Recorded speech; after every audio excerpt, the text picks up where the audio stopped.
Well, hey there, and welcome to Unmistakably You. I'm Amy, and I am so happy to be with you again this Wednesday. Just going to pop on over to Instagram and make sure that I'm good to go.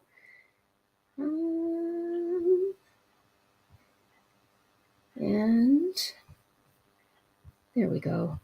I lost the go live button. Still working on this. In any case, if you are joining us from Facebook or YouTube or Instagram, welcome. Again, I'm Amy, and I'm so happy to be here with you tonight, chatting all about weddings. As always, we talk every Wednesday night, hopefully about things that are topical to you in your wedding planning. Now, if I'm blathering on about things that have nothing whatsoever to do with your questions or concerns or the problems that you might be experiencing at this point in your wedding planning, please don't hesitate to reach out and ask questions. We've got Rebecca joining us here to monitor some comments. I can see some of the comments coming in. If you have a live question, happy to answer it. Otherwise, reach out to me at amy@unmistakably.com because I would like to actually be helpful instead of feeling like I'm talking out into the void. So tonight, we are here to talk about some wedding trends for 2024. And I know that this is probably something that you've thought about if you are newly engaged, if you're starting to plan your wedding, what's on trend, what's going to be at the forefront of design, of stationery, of fashion, what kinds of things are going to be in versus what kinds of things are not, and what's going to date your wedding versus what's going to be timeless and classic. And so these are questions that everybody planning a wedding asks themselves. And let me first tell you that, to be honest with you, the internet is a wonderful place, but in wedding research and in, writing term papers and in every other element of the internet, for everything you find, you will also find something completely opposite. And I promise you that if you look up any wedding trends for 2024 and compare two different websites, you will see two opposite things being said. And the reasons for that are many and varied. A lot of it comes down to where the trends tend to originate, and that tends to be the areas geographically where people have lots of money to spend on new and innovative things and to hire really creative professionals to create something completely new for their wedding. So places like Hollywood or Vegas or Europe. We've got the centers of fashion and design in a lot of European cities. And so trends tend to originate in those places where there's a lot of money to throw around and a lot of creativity in the first place. And then they tend to trickle down to us here in lowly London, Ontario. So if you are seeing a Californian trend that is just starting to hit the screens and just starting to hit Pinterest and just starting to hit the magazines, chances are within 2 or 3 years, we'll start to see it here in Southern Ontario. And you'll probably see the opposite thing as well. Now, ultimately, what you want to make sure is that you're thinking about the fact that it's your wedding. You are the person getting married. It's you and your partner. It's your special day. And it ultimately needs to boil down to what you two want. And that can be influenced by a million different things. I talk about this all the time, but it's going to depend on your budget, your priorities, the things that you like and the things that you dislike. And that should be what your wedding is all about. It shouldn't be about striving to match some trend that you saw on Pinterest from a wedding that had 17 times the budget that you have. Don't knock yourself out trying to DIY things that other people have hired personal designers to work on exclusively for over a year. You do you. You make it work for your budget and your priorities. And if you see elements of a trend, incorporate little elements. You don't have to go enormous with everything. You have presumably other things on your plate. Perhaps you're also saving for a house. Maybe you're also starting a family. Maybe you're looking at a career change or a new career. And Your wedding, unless you have the budget to truly, truly devote to copying some of those trends, shouldn't be about trying to match what you've seen on the pages of Vogue magazine or what you've seen on Martha Stewart. Try to make your wedding all about you. Now, that being said, there are definitely some trends that we are starting to see our couples incorporating that we really love. One of them is the audio and digital and kind of preservation of memory style of guest book. So we don't do a lot of traditional guest books anymore where people sign their names and that's it. You ultimately are going to put that on a shelf and never look at it. That's more of a funeral style kind of a thing these days. But there are awesome audio guest books where guests can leave a message for you, an audio message. One of them is branded as After the Tone. I know there are a couple of DJs in town here who do have these now, and they're super fun and interactive. It's a great thing for guests to do at cocktail hour and something that you can listen back on and really relive those moments that you may be missing because you're not at that cocktail hour if you're doing your photos. There are video guest books that you can maybe have your videographer do. Maybe you set it up stationary, or maybe you designate a time after dinner where the videographer is stationed in a specific place. You have your MC announce that guests are welcome to go and leave a video message for you.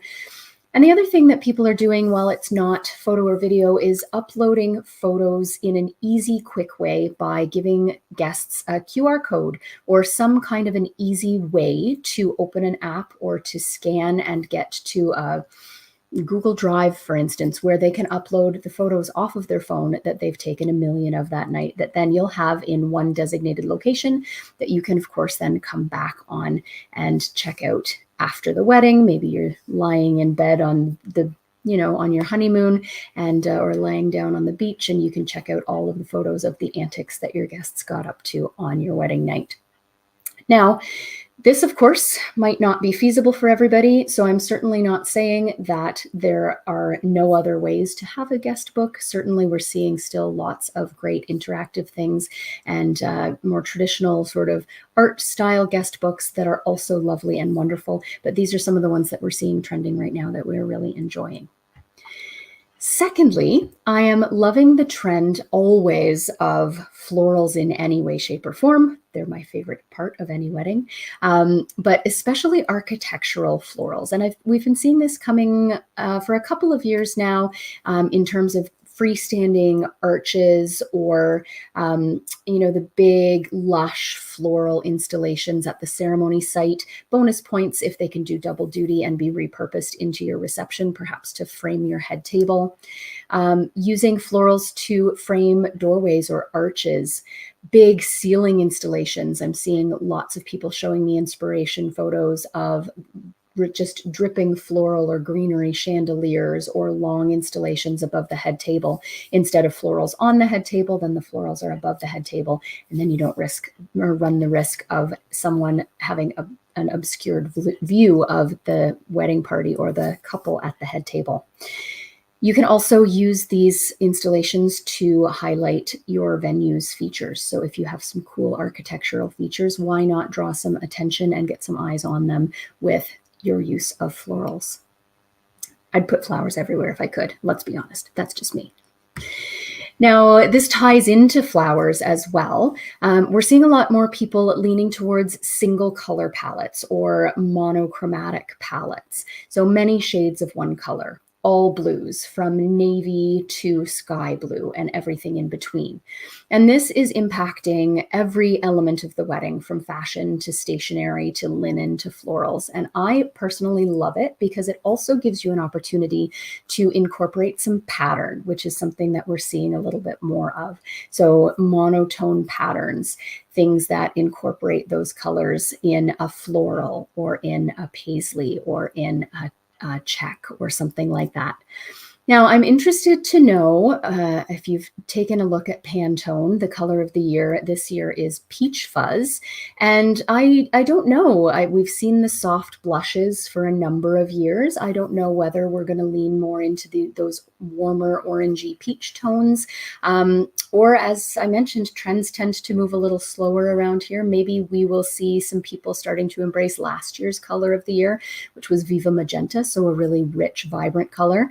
We're also seeing some jewel tones definitely popular, a little bit more vibrant colors than those soft greens and whites that we've been seeing for so many years.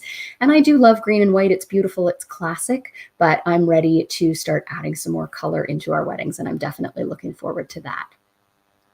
Trend number 4 has again been around for a little while. Maybe you've seen it in photos, maybe you're already over it, and that's totally cool.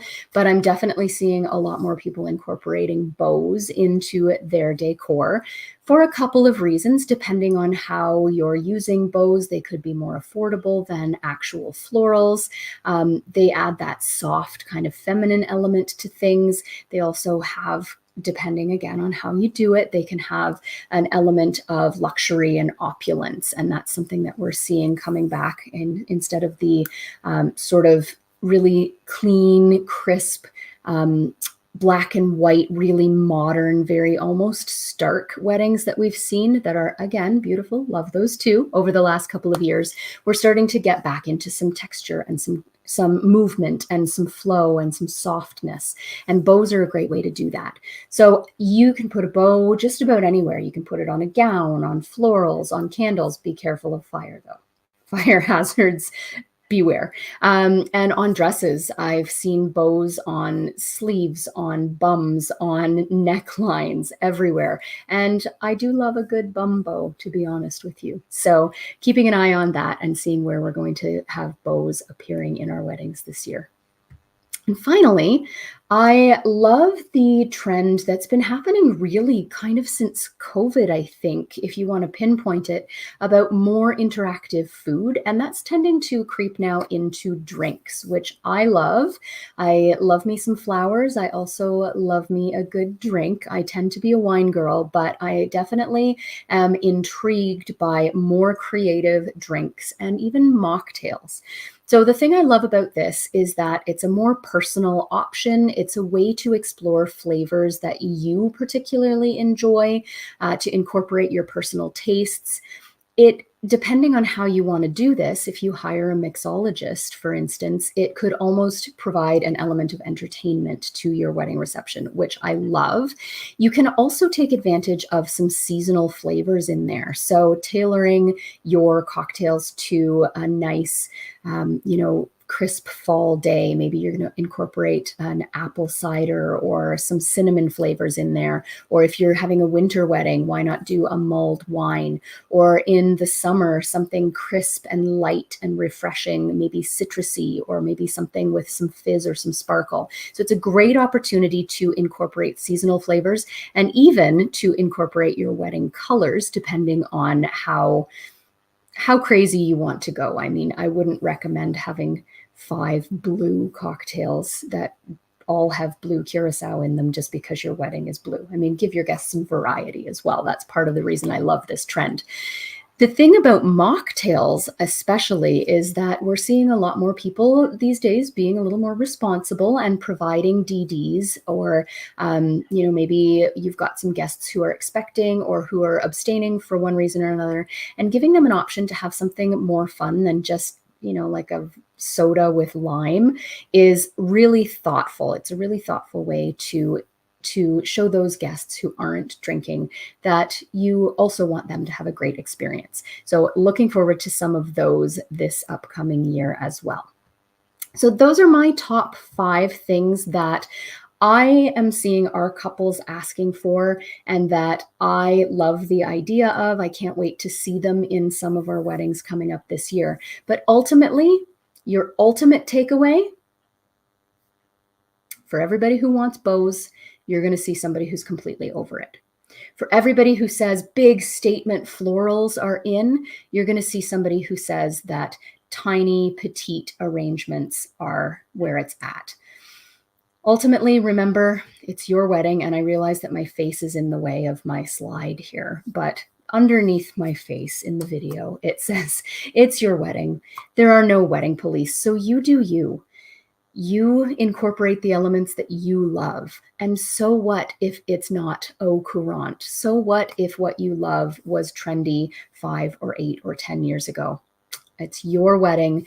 You should have the day that you enjoy, that is reflective of you and your partner, and that works with your priorities and your budget.